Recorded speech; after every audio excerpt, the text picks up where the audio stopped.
Do you guys see that? That thing is a tank. Hey guys, welcome back to B&B Farms, where our goal is to try and live with our land and not just on it. Today we're going to do something a little different. We're down by one of the ponds. We're going to try to do a catch and clean for lunch here. That's right. We're going to try and catch some bluegills. We got our fire built. We're going to cook them over this fire, and we're going to take you along with us and show you how we do it. So stick around. This promises to be a lot of fun.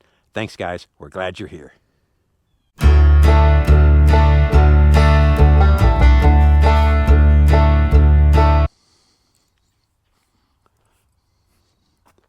I'll show you what we got for the business end of our tackle here. Very simple. We're just using a slip bobber. For those of you who may not know, just means that the bobber is not attached to the line.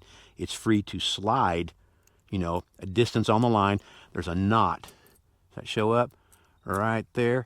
A knot on your line that you can move. You can slide this line, up and down, and it will go down through the float until it hits the top, and then the float will not let the line go down any further. So you can fish any depth you want with this setup. You can reel this up on your spool and cast it, and then it will feed out through the float. It's a very versatile system.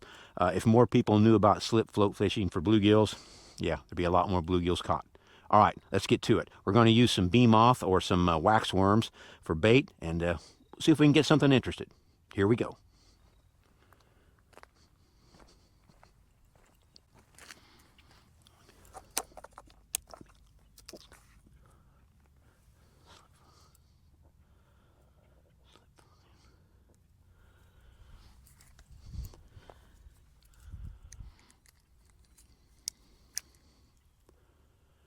I'm going to set the depth on this, so we'll start out probably 5.5 feet. See what that does.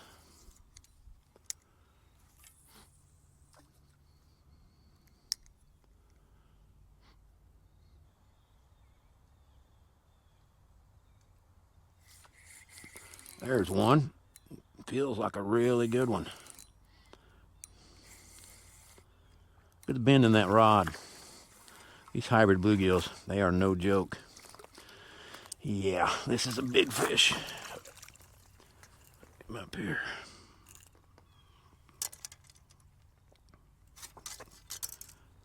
Oh. Do you guys see that? That thing is a tank. It's going to be dinner.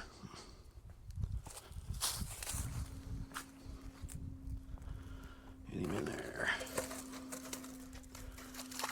All right, there's one. I'm probably a little hungrier than that. Just on some more bait.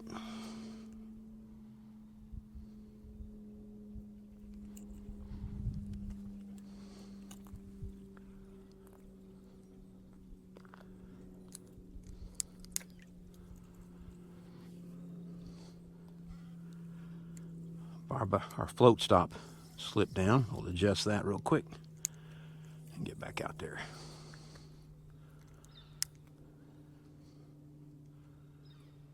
There's one. Yep, he's there.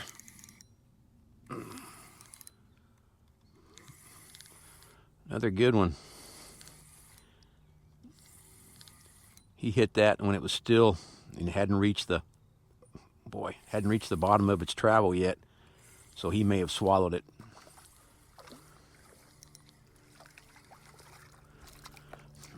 I'm not sure this one isn't bigger than the last one.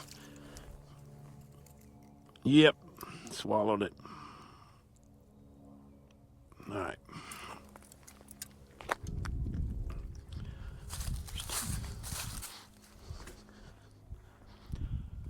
What do you think about that? When you can lip your bluegills, that's a pretty big bluegill.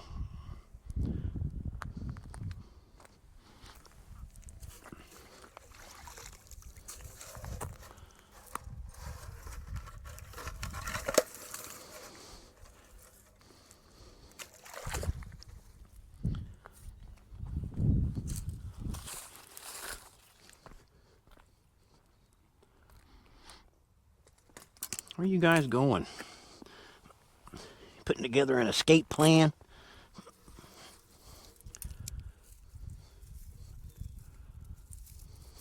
There you go.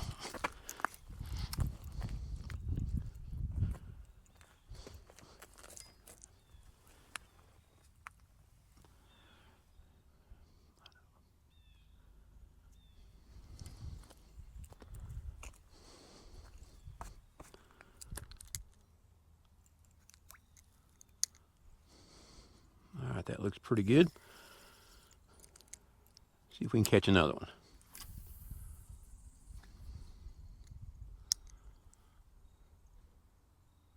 Bass are jumping at the float, trying to eat the float.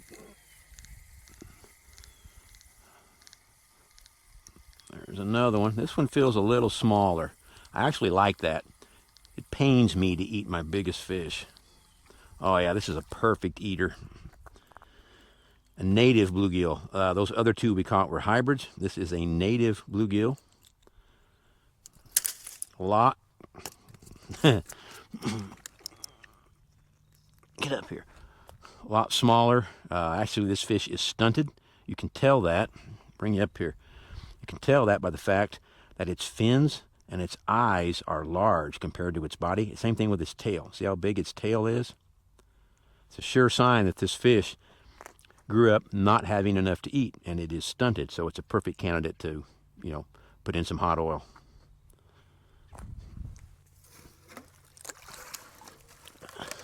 I think one more will probably do it for me.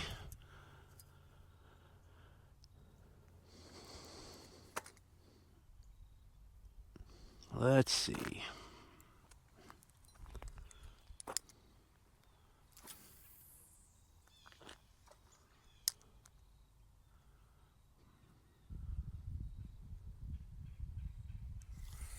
Yep, there he is.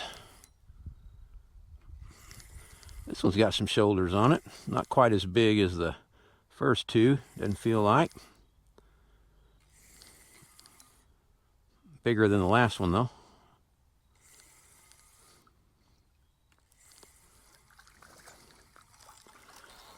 Well, it's still a pretty good fish.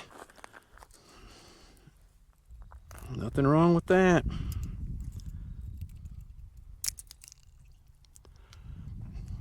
Check him out. Beautiful hybrid bluegill. All right, I think that's enough for lunch. Let's move on to phase 2. So if you're like us here at B&B Farms and you're trying to live in cooperation with your land, you probably know that what's going to come next here. This is the part of the job I would guess that no one looks forward to. But if you've had a successful day on the water or in the woods, it's a necessary part of the process nonetheless. We believe that probably most of our viewers share, our thoughts on this and maybe even our type of lifestyle, but we recognize that not everyone does. So I think we will skip over this part here where I'm going to fillet these bluegills. But in the meantime, you hang loose. I'm going to get this taken care of, and I'll meet you back at the campfire real soon. I wanted you guys to see something here real quick. Remember that fish we caught that I said was stunted? There's the fillet off of that fish right here. And right here below it is the same fillet from the same side of the fish off of one of those big hybrids. Similar age fish. There is no comparison.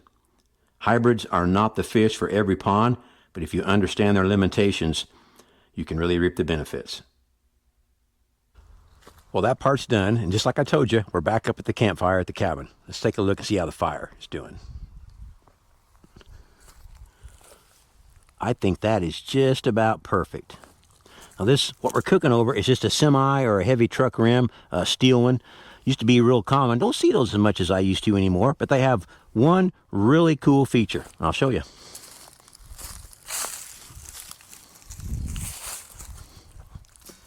This is the grate. If you've ever had a Weber kettle grill, you're going to recognize that immediately. And watch this. Yeah, it fits right on that. How about that? All right, I know this fire pit isn't as sexy as one of those fancy stainless solo stoves, but I tend to look at campfires as, divide them into two categories. Functional and pretty. This one is functional. Going to set our cast iron pot over that. This is just plain old vegetable oil in there, so we'll let that get hot. And in the meantime, we'll get our fish ready. Okay, so here are the fillets. They're all ready to go. This is a milk egg wash that we're going to dip them in first. And here's our breading. This is a commercial breading. It's actually a mix of two different kinds of breading that I had some left over. I just dumped it all in there together.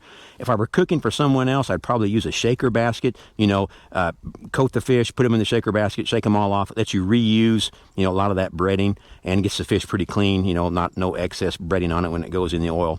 But since it's just me, we're going to do it how Mama taught me. So, yeah, let's get this set up and get going.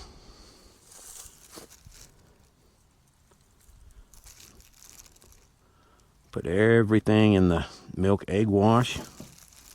And there are some really big fillets in there. Probably would have been okay with 2 or 3 fish and not 4, but it's what we got, so it's what we're going to use. All right, into the breading we go. Let some of that drip off. Yeah, that's a lot of fish. I always seem to get carried away when I'm fishing and get too many. Now, just like Mama did it. There we go. And we just toss it.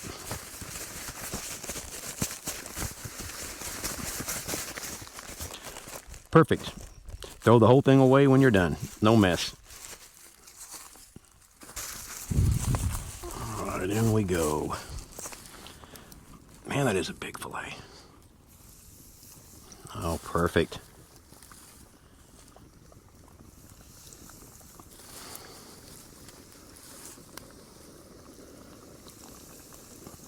Well, I'm going to put 3 pieces in at a time so we don't cool that oil down too fast.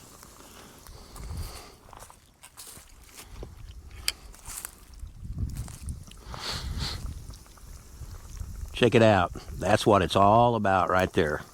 Right from the water to the campfire. It's going to be delicious.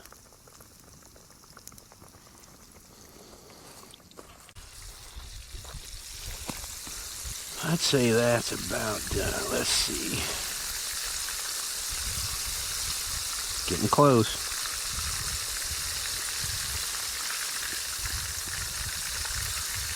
Oh, yeah.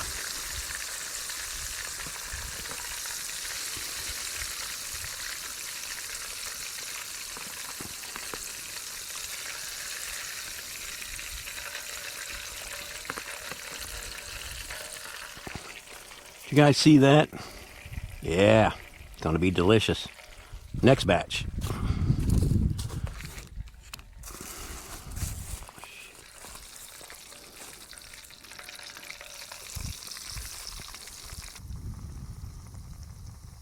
Wow. Great day to be outdoors. All right, let's see what we got. Very hot. Wow. Check that out. See that white, flaky fish in the center there? It's very hot. But very delicious. Bluegills are really mild tasting fish, so you don't want a breading or a batter that's going to overpower it. Otherwise, you'll never taste, the fish itself. You'll just taste how you cooked it. It's really good. There's the finished product. Beautiful fillets, golden brown, delicious. Awesome fall day. Well, there you go. I hope you guys enjoyed watching this video as much as I enjoyed making it. If you did, leave me a comment below. Let us know what you think. If you want to see more outdoor type content, fish, hunting, whatever, we can make that happen. So yeah, let us know. In the meantime, remember to get outside. Guys, I always say that. It's been a beautiful day out here today. Get outside, go for a walk, catch some bluegills, whatever. You'll be a better person for it. Please remember to be nice to one another. The world is still a crazy place out there, isn't it? It doesn't cost anything to be nice. So, yeah, just be nice. So, with that being said, I think it's lunchtime. I'm going to finish off these bluegills while they're still hot. You guys, please remember to check back in with us. We are trying to grow the channel. We appreciate you telling your friends about us. We appreciate you subscribing. All that matters. Thank you very much. Have a great week, guys. We will see you on the next video.